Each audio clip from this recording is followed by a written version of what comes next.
Bekam adalah ginjal plus.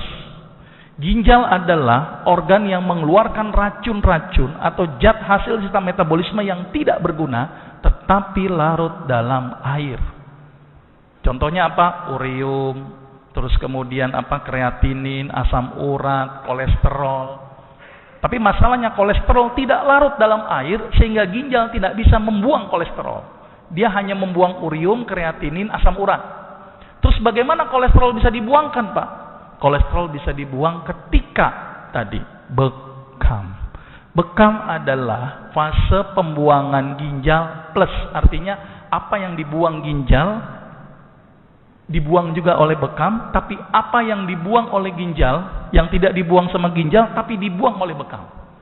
Bahasa medisnya adalah ginjal membuang hidrofilik, arti yang larut dalam air, sedangkan bekam membuang hidrofilik plus hidrofobik. Apa itu? Yang larut dalam air dan larut dalam lemak. Maka itu kenapa bekam bisa ngobatin kolesterol. Bekam bisa mengobatin kelebihan urium dan kreatinin. Bekam bisa mengobatin asam urat. Bekam bisa menurunkan tensi. Kenapa? Saya akan terangkan nanti di sini.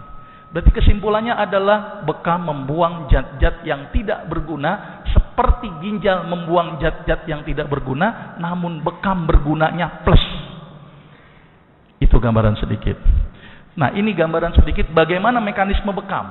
Ternyata ketika bekam tadi fungsinya sama dengan fungsi ginjal.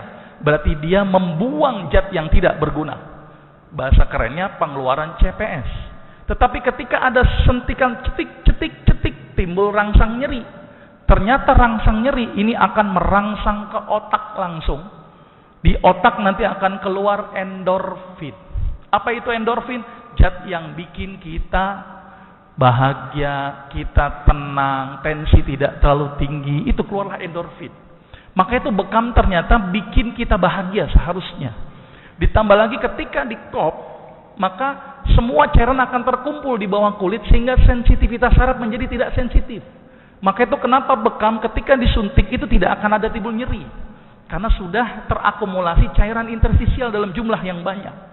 Ditambah lagi suntikannya itu merangsang otak, keluar yang namanya beta endorfin.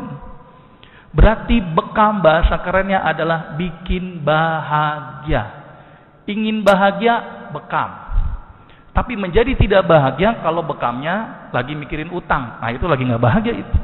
Maka itu bekam seharusnya bikin orang itu menjadi rileks. Karena keluarnya beta endorfin.